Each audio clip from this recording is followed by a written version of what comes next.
তোরে ভেসে যাচ্ছে সাঁকো, আর দড়ি দিয়ে বেঁধে তা আটকে রাখার ছবিতে ছড়ালো চাঞ্চল্য। আবার আপনাদের জানিয়ে রাখি, জলের তোরে ভেসে যাচ্ছে সাঁকো, দড়ি দিয়ে বেঁধে তা আটকে রাখার ছবি।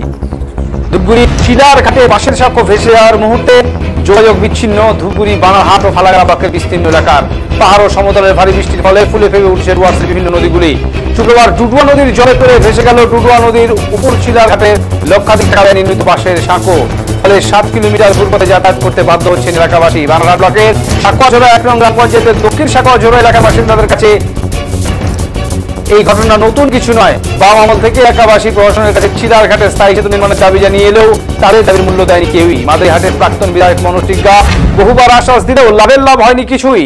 প্রতি বছর নিজেদের গাঁটের টাকা খরচ করে বাঁশ কিনে নিজেদের উদ্যোগে সাঁকো নির্মাণ করেন এলাকাবাসী, কিন্তু বর্ষা নামলে এই ডুডুয়া প্রবল স্রোত সেই শেষে নিয়ে চলে যায়।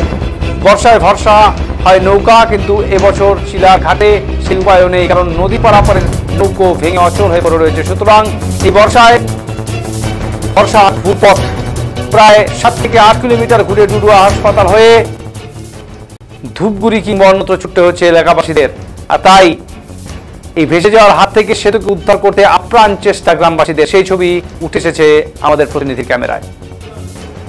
এই মুহূর্তে আমাদের সঙ্গে রয়েছেন সুপ্রিয় ধূপগুড়ি থেকে। সুপ্রিয়, সেতু আটকে রাখার আপ্রাণ চেষ্টা গ্রামবাসীদের, নিজেদের টাকায় তৈরি সেতু, কষ্ট করে এই সেতু নির্মাণ করেছেন, জলের তরে ভেসে যাচ্ছে, তা চোখে দেখতে পাচ্ছেন না, দেখা যায় না সেই ছবি, তাই কোন রকমে আটকে রাখার চেষ্টা। কি ছবি উঠে এলো যদি বিস্তারিত ভাবে জানাও।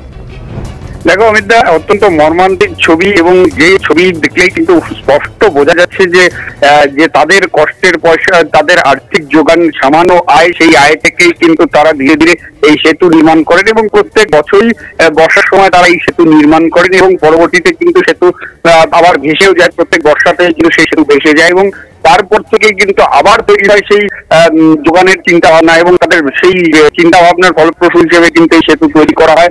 এটাতে সাধারণ মানুষ যাতে 7 থেকে 8 কিলোমিটার পথ ঘুরপথে যাতে তাদেরকে পৌঁছতে না হয়, এই খানিকটা সময় বাঁচানোর তাগিদে, এবং স্কুল পড়ুয়া থেকে শুরু করে হাসপাতালে নিয়ে আসা রোগী, মুমূর্ষু রোগী, তাদের জন্যই কিন্তু এই 7-8 কিলোমিটার পথ যাতে বাঁচে সেই পরিকল্পনাই কিন্তু সাধারণ মানুষের মধ্যে থাকে। সেই কারণেই কিন্তু তারা সেতু নির্মাণ করছেন। এবং আজকে যখন সেই সেতু ভেসে যেতে শুরু করে জলের তোরে, পাহাড়ে অবিরাম বৃষ্টি এবং সেই সঙ্গে সমতলে টানা বৃষ্টির জেরে যেভাবে জলস্ফীতি দেখা দিয়েছে ডুয়ার্সের নদীগুলিতে, সেই জায়গাতে দাঁড়িয়ে কিন্তু আজকে যখন জলস্ফীতি দেখা দেয় তখন কিন্তু তারা আন্দাজ করতে পারেন যে সেতুর পরিস্থিতি খুব খারাপ, এবং সেটা ভেসে যাওয়ার মধ্যে উপক্রম হতে পারে। সেই কারণে কিন্তু তারা প্রাণের ঝুঁকি নিয়ে সেই জলস্ফীতির মধ্যেও তার প্রাণের ঝুঁকি নিয়ে সেই সেতুকে বেঁধে রাখার চেষ্টা করেছে, কিন্তু পরবর্তীতে সেই চেষ্টা ব্যর্থ হয় এবং সেতু কিন্তু ভেসে গিয়েছে, এমনটা কিন্তু সূত্রে খবর রয়েছে।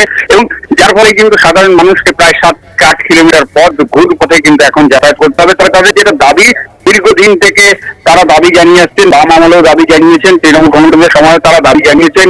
এমনকি মাদারিহাটের যিনি বিধায়ক মনোজ টিগ্গা যখন ছিলেন, সেই সময় কিন্তু মনোজ টিগ্গা তাদেরকে প্রতিশ্রুতি দিয়েছিলেন তিনি বলতে সেই সেতু নির্মাণের একটা চিন্তা ভাবনা করবেন, বা সেই বিষয়ে কেন্দ্রীয় সরকারকে তিনি জানাবেন সেই বিষয়টি। তার পরিপ্রেক্ষিতেও কিন্তু তাদের সেই আশায় কিন্তু প্রত্যেক বর্ষাতেই জল এনেছে, প্রকৃতির রূপ, যার ফলে কিন্তু সাধারণ মানুষকে এই মুহূর্তে নাজেহাল অবস্থার।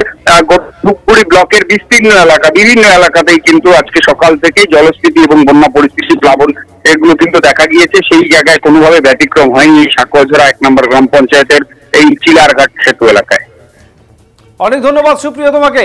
সুপ্রিয় বসাক ধূপগুড়ি থেকে আমাদের প্রতিনিধি, তিনি যেটা জানালেন যে প্রতিশ্রুতি আর পরিকল্পনার ধারাপাত, কিন্তু প্রতিশ্রুতি পূরণ করেনি কেউই।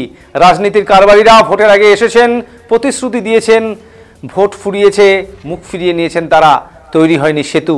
আর তাই নিজেদের টাকায় নির্মাণ করা এই বাঁশের সেতু আটকে রাখতে, যাতে জলের তোরে তা ভেসে না যায়, আপ্রাণ চেষ্টা, প্রাণের ঝুঁকি নিয়ে সেই চেষ্টা চালিয়েছেন গ্রামবাসীরা। সেই ছবি উঠে এসেছে আমাদের প্রতিনিধির ক্যামেরায়, কিন্তু শেষ পর্যন্ত সেই সেতুকে আটকে রাখতে ব্যর্থ হয়েছেন গ্রামবাসীরা। আর তাই তাদেরকে ঘুর পথেই 7 থেকে 8 কিলোমিটার ঘুর পথেই তাদেরকে যাতায়াত করতে হচ্ছে।